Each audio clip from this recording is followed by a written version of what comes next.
बिहार मुख्यमंत्री नीतीश कुमार राष्ट्रीय संगीत को अपमान करते थरे नुहे दुई थर अपमान कर गोटे मंचरे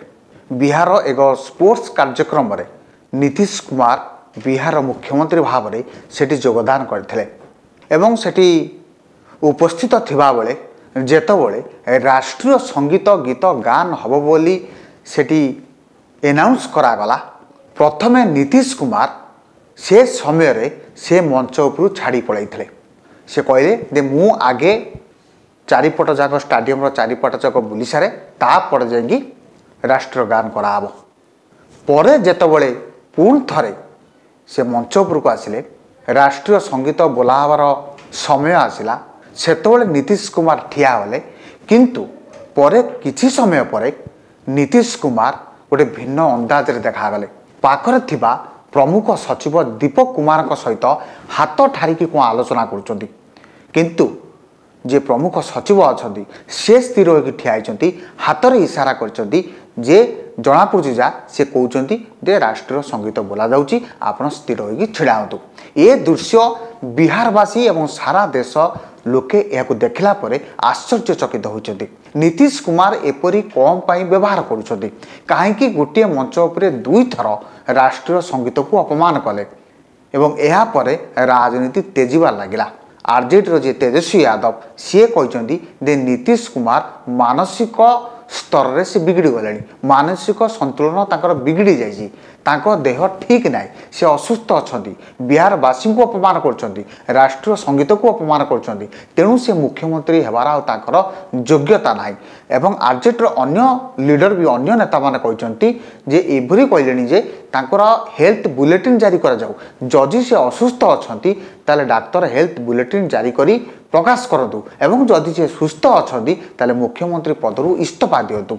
राष्ट्रीय संगीत को जी अपमान करिवो से मुख्यमंत्री पद में बसवार योग्यता ना एमती भी आहरी कहते जे सीधा आईन रे लिखा देछि जी राष्ट्रीय संगीत को अपमान करिवो से आईन कानून रे लिखा देछि तांको 3 वर्ष पर्यंत जेल मध्य भोगी पारती एपरी भाव में वर्तमान आरजेडी जेडीयू उपरे और नीतीश कुमार उपरे टार्गेट कर तेणु वर्तमान जेडीयू नेता माने किछि तांकर प्रतिक्रिया पर्यंत मिल पारि ना किंतु बीजेपी नेता माने जड़े तांकर प्रतिक्रिया आम शुणुथुनु से कहते जे नीतीश कुमार स्थिर होगी ठिया होते राष्ट्रीय संगीत को अपमान करना नीतीश कुमार होउचंती आधुनिक बिहार निर्माता तेणु एपरी भाव में बीजेपी बर्तमान साइडलाइन करुच्ची किंतु वर्तमान प्रश्न उठुची जेहेतु बिहार मुख्यमंत्री नीतीश कुमार एपरी व्यवहार करने पर भारतीय जनता पार्टी बिहार नेता और भारतीय जनता पार्टी दिल्ली हाइकमान की प्रकार निष्पत्ति नौकरी ये प्रथम थर पर नुहे नीतीश कुमार पूर्वर एपरी व्यवहार देखाई जहाँ सारा देश में लोके देखी आश्चर्य होती प्रथमे मन पका 8 मार्च 2025 जिते होली मिलन उत्सव होता से रविशंकर प्रसाद आगू आसते रविशंकर प्रसाद को सी जुहार होगा लगे जिते सी जुहार होगा जाते पाद धरिकी से बिहार सांसद नीतीश कुमार को अटकाई एवं जेडीयू जे कार्यकारी सभापति संजय झा नीतीश कुमार को अटकी तापर नीतीश कुमार अटकी एवं पाद धरी न जुहार होई तांकू कुंडाई पकाई जहाँफल से आलोचना होते नीतीश कुमार रविशंकर प्रसाद ठारू प्राय 5 वर्ष बड़ ये गोटे कथा नुहे आहरी देखी जो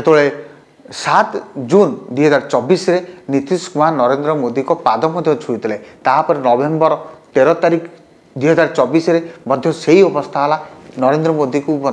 सी पाद धरी जुहार होते एवं आउ गोटे कार्यक्रम में बापू जो श्रद्धांजलि कार्यक्रम थर होता सेठारे नीतीश कुमार ताली बजाइक लगे महात्मा गांधी गोटे श्रद्धांजलि सभा होता से नीतीश कुमार ठिया होकर ताली मार्चंती सेठिकार थिबा अधिकारी माने एवं जी विधानसभा बाचस्पति सी नीतीश कुमार को अटेवा बाध्य होते एपरी भाव में नीतीश कुमार बहुत आलोचित होती एमती भी संसद में विधान परिषद में केतोले महिला को ऊपर विवादीय बयान दौरान केतोले राबड़ी देवी को विवादीय बयान दौरान तेणु एपरी भाव में नीतीश कुमार को मानसिक संतुलन बिगड़बार लगी साधारण आलोचना होची तेणु वर्तमान जेहेतु से राष्ट्रीय संगीत को अपमान करचंती वर्तमान बिहार में राजनीति तेजिला आरजेडी विधायक माने नेता माने वर्तमान विरोध प्रदर्शन कले कांग्रेस नेता माने निश्चित भाव में ए विषय पर निश्चित आगक आसबे एवं सबुठार बड़ गुरुत्वपूर्ण कथा होची जे भारतीय जनता पार्टी ए उपरे की रिएक्शन करिवो या उपरे की प्रतिक्रिया रखिवो या होची बड़ प्रश्न जेहेतु भारतीय जनता पार्टी सबले देश को आगे रखे माटी को आगे रखे राष्ट्र को आगे रखे तेणु वर्तमान किपरि भाव में तार सहयोगी दल जेडीयू को किपरि भाव में सी साइलेंट करुची ना तांको डिफेंड करुची यह होची गोटे बड़ प्रश्न तेणु निश्चित भाव में बिहार राजनीति एवं देश में ए बाबद निश्चिंत विद्रोह तेजीव एवं नीतीश कुमार गोटे असुविधार स्थिति आसीपे आज ये विदाय दिंतु नमस्कार। अधिक अपडेट पाई आम चैनल को लाइक शेयर एवं सब्सक्राइब करने को जमार भी भूलंतुनि। निर्भय सूचना निर्भयर सह सबुबले आपनक साथी रे।